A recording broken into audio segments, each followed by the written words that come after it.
PSI ನೇಮಕಾತಿ ಹಗರಣದಲ್ಲಿ ಅಮಾನತಾಗಿದ್ದಂತ ಅಧಿಕಾರಿಗಳಿಗೆ ಮತ್ತೆ ಪೋಸ್ಟಿಂಗ್. ಫುಡ್ ಪಾಯ್ಸನ್ ಆಗಿ ಪೊಲೀಸ್ ಸಿಬ್ಬಂದಿ ಅಸ್ವಸ್ಥ.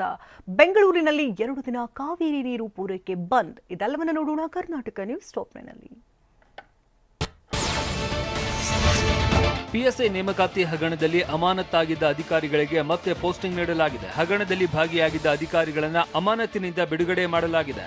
ಐಎಸ್ಟಿ ಡಿವೈಎಸ್ಪಿ ಮಲ್ಲಿಕಾರ್ಜುನ್ ಸಾಲಿ, ಹಾಸನ ಪಿಟಿಎಸ್ ಡಿವೈಎಸ್ಪಿ ಶಾಂತಕುಮಾರ್, ಮಂಗಳೂರಿನ ಕೆಎಸ್ಆರ್ಪಿ 7ನೇ ಪಡೆಯ ವೈದ್ಯನಾಥ ಕಲ್ಯಾಣಿ ರೇವೂರ ಹಾಗೂ ಮಂಗಳೂರಿನ ಎಫ್ಪಿಬಿ ಇನ್ಸ್ಪೆಕ್ಟರ್ ಆನಂದ ಮೈತ್ರಿಯನ್ನ ಮತ್ತೆ ಸೇವೆಗೆ ನಿಯುಕ್ತಿಗೊಳಿಸಲಾಗಿದೆ. ಶಾರ್ಟ್ ಸರ್ಕ್ಯೂಟ್ನಿಂದ ಆಟೋಮೊಬೈಲ್ ಅಂಗಡಿ ಹೊತ್ತಿ ಉರಿದಿದೆ. ಬೆಳಗಾವಿಯ ಪೋರ್ಟ್ ರಸ್ತೆಯಲ್ಲಿ ಇರುವ ಅಂಗಡಿ ಸುಟ್ಟು ಭಸ್ಮವಾಗಿದೆ. ಅವಘಡದಲ್ಲಿ ಲಕ್ಷಾಂತರ ಮೌಲ್ಯದ ವಸ್ತುಗಳು ಅಗ್ನಿಗೆ ಆಹುತಿಯಾಗಿದೆ. ಅಗ್ನಿಶಾಮಕ ದಳದ ಸಿಬ್ಬಂದಿ ಸ್ಥಳಕ್ಕೆ ಆಗಮಿಸಿ ಬೆಂಕಿ ನಂದಿಸಿದ್ದಾರೆ. ಮಾರ್ಕೆಟ್ ಪೊಲೀಸ್ ಠಾಣಾ ವ್ಯಾಪ್ತಿಯಲ್ಲಿ ಪ್ರಕರಣ ನಡೆದಿದೆ. ಸರ್ಕಾರಿ ಅಧಿಕಾರಿಗಳಿಗೆ ಲೋಕಾಯುಕ್ತ ಪೊಲೀಸರು ಬ್ಲಾಕ್ಮೇಲ್ ಮಾಡಿದ್ದ ಕೇಸ್ ಸ್ಫೋಟಕ ತಿರುವು ಪಡೆದಿದೆ. ಲೋಕ ಪೊಲೀಸರ ವಿಚಾರಣೆ ವೇಳೆ ಇಬ್ಬರು ಸಚಿವರ ಆಪ್ತ ಸಹಾಯಕರ ಹೆಸರನ್ನ ನಿಂಗಪ್ಪ ಬಹಿರಂಗಪಡಿಸಿದ್ದಾರೆ. ಹಲವು ಅಧಿಕಾರಿಗಳಿಗೆ ಬ್ಲಾಕ್ಮೇಲ್ ಮಾಡಿ ಪಡೆದ ಹಣ ಬಿಟ್ಕಾಯಿನ್ನಲ್ಲಿ ನಿಂಗಪ್ಪ ಹೂಡಿಕೆ ಮಾಡಿದ್ದಾಗಿ ಬಾಯ್ಬಿಟ್ಟಿದ್ದಾನೆ. ಶೇಷಾದ್ರಿಪುರಂ ಆನಂದರಾವ್ ವೃತ್ತ ಸೇರಿದಂತೆ ಕೆಲ ಸ್ಥಳದಲ್ಲಿ ಹಣ ಪಡೆದಿರೋದು ರಿವೀಲ್ ಆಗಿದೆ.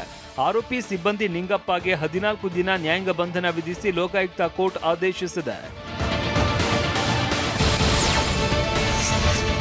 ಬೆಂಗಳೂರಿನಲ್ಲಿ 2 ದಿನಗಳ ಕಾಲ ನೀರು ಪೂರೈಕೆ ಬಂದ್ ಆಗಲಿದೆ. ಜೂನ್ 19, 20ರಂದು ಕಾವೇರಿ ನೀರು ಪೂರೈಕೆ ಸ್ಥಗಿತ ಮಾಡಲಾಗುತ್ತೆ. ಕಾವೇರಿ 5ನೇ ಹಂತದ ಕಾಮಗಾರಿ ಇರೋದ್ರಿಂದ 24 ಗಂಟೆಗಳ ಕಾಲ ನೀರು ಸರಬರಾಜು ಬಂದ್ ಮಾಡಲಿದ್ದೇವೆ ಅಂತ ಜಲಮಂಡಳಿ ಸುತ್ತೋಲೆ ಹೊರಡಿಸಿದೆ.